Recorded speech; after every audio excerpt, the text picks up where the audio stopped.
Eddie, we should be out there snacking on bad guys. I am a predator. I need to be free. Sound is a huge part of our film. One of the big challenges in this version was to make it sound like Venom was, inside Eddie. You felt that there was, the presence was coming from within, and it wasn't a disassociated voice that was sort of in the ether. That is a red one. You need to come out right now. I will let you eat everybody. Promise. I promise. Oh, yeah. The sound design on a movie like this is very involved, as you might imagine. It's everything from the design of the voice, for both Venom and Carnage. We had to develop a whole new processing chain for Carnage, and what is he going to sound like? There's a whole voyage of discovery that goes along with all of that, especially when you're dealing with something like a character voice. You live in my body. You live by my rules. I'm sorry. I don't know what came over me. Please let me fix it so I can push it again. You are a loser. The sound quality in Dolby is just phenomenal. It adds so many more dimensions. I have tasted blood before, and that is not it. I think Dolby Atmos is a great tool for building suspense or heightening drama or just making more room in a mix sometimes, because you're able to play with the entire room. Being able to use Atmos to put things on the ceiling and have things travel all the way around the room in a very smooth way. It made it feel very immersive and very natural, but also just a hell of a lot of fun. Ta-da! Catch up. Excuse me? Yummy. You get to see Dolby Vision working in all its glory. I love the crushed blacks, I love the intensity and the color and the saturation. All of those sharp contrasts and the highlights, all of that sort of stuff is absolutely amazing and really visceral, and it just sharpens the senses. It's fantastic.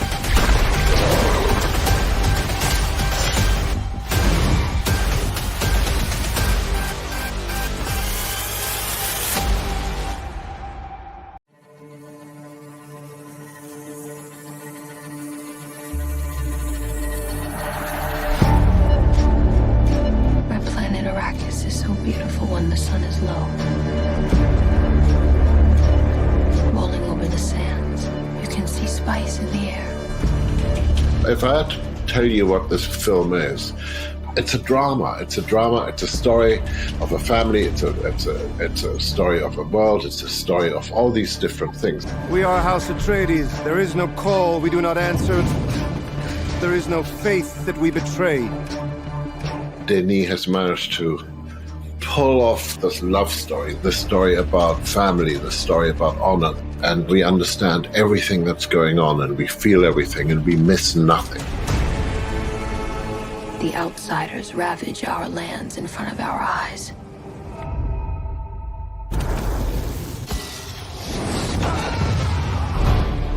There's such beauty in the way it's shot, and the way it's lit, and the performances, and just the poetry of it all. You need to face your fears. I can't think of anything I'd rather do than go on this journey. There was a visual world being built, and at the same time, once you build a visual world, you have to go and be conscious of that this world needs to be populated with sound. I certainly have to think about every word and its weight and its meaning and its resonance. What's in the box? Pain. It gave me the opportunity, of course, to use beautiful instruments in our amazing singers. We invented a lot of instruments. We made a lot of instruments. We tried to make sonic spaces. We tried to play a lot with the idea of wind and, what would that planet sound like? And what instruments would they have? There are elements of dreams which come true, dreams which foreshadow things. And very often I felt that's how we were working. Dreams make good stories. Everything important happens when we're awake. Our main motif is this sort of flutter of drums, this sort of rhythm that no human being could possibly think of or play. And once I found Loire, it was the same thing. There was thousands of years of storytelling in her voice.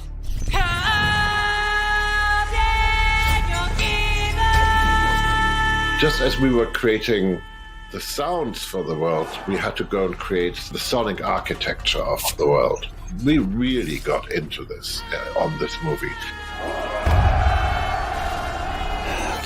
We really wanted to learn Atmos, and I thought I should be writing into the system, and it should be mixed with that in mind. And I just got completely lost in it in the most beautiful, fabulous way.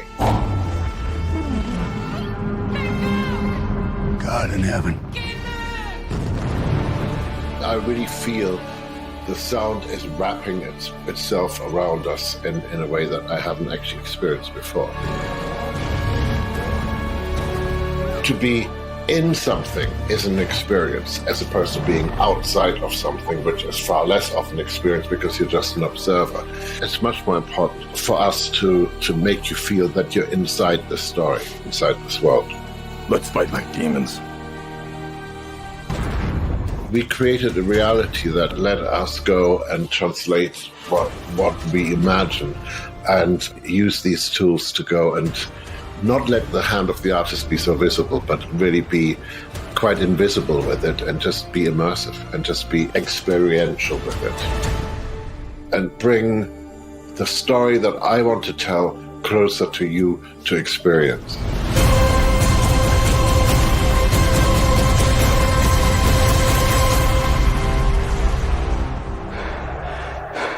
It's time.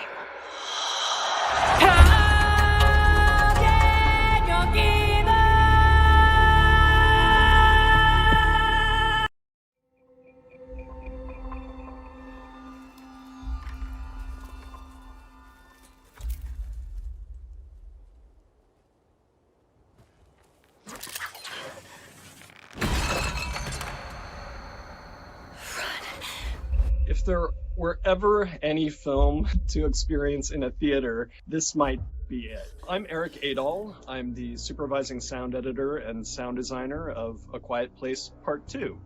And my job is to work closely with our director, John Krasinski, and create a sonic experience for moviegoers. So A Quiet Place Part 2 is, I think, equally terrifying. In the first film, we kind of one of the hardest things to do was kind of create the logic of the whole film. What sound is too loud? And in part 2, we took that logic and then ran with it a bit further. And then, of course, at the end of the process, it all comes together in the final mix. And Brandon Proctor was the sole re-recording mixer.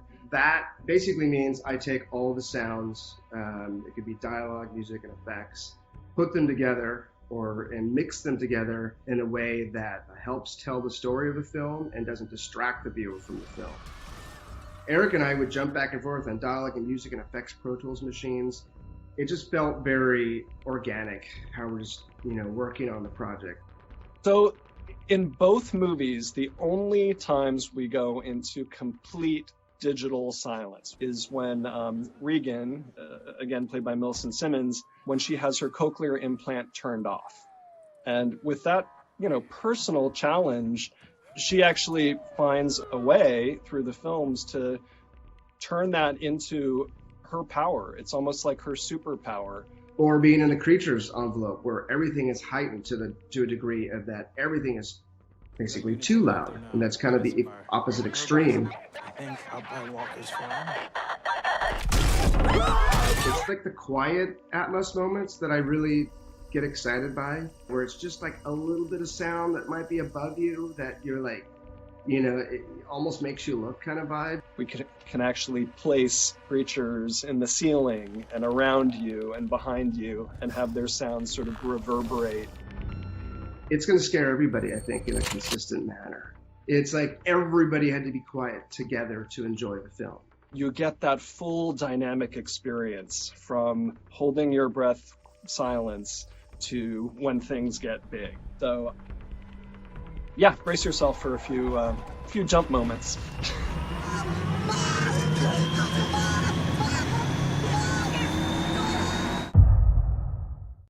I'm Will Files, and I'm a sound designer and mixer. And what that means is I'm the person who gets to make sounds for things that don't exist. One of my most recent projects was The Invisible Man, which had a great use of sound because one of the main characters you couldn't see most of the time. When she's alone in a bedroom and she thinks she hears something, she's kind of just playing with some stuff in the corner, and then the camera starts moving around the room and it settles on what seems to be an empty window, and then it slowly moves back to her. And we did that using Dolby Atmos, so you can actually hear the room kind of spinning around. One of my other favorite scenes from The Invisible Man was actually the very first shot in the film. A locked off shot looking at a cliffside and a big rock in the ocean. The camera's sort of out in the ocean. It was this interesting trick. The director decided he wanted to do it that way because he wanted the audience to understand that this movie would be about point of view, and that it wasn't just sort of a random shot. It was designed to make you feel like you were there. We were able to build the sounds in such a way where they literally went through the entire theater and up to the front and then back through the entire theater. It's so immersive. You feel like you're out there in the ocean, and you feel the sense of the power of these waves moving through the room.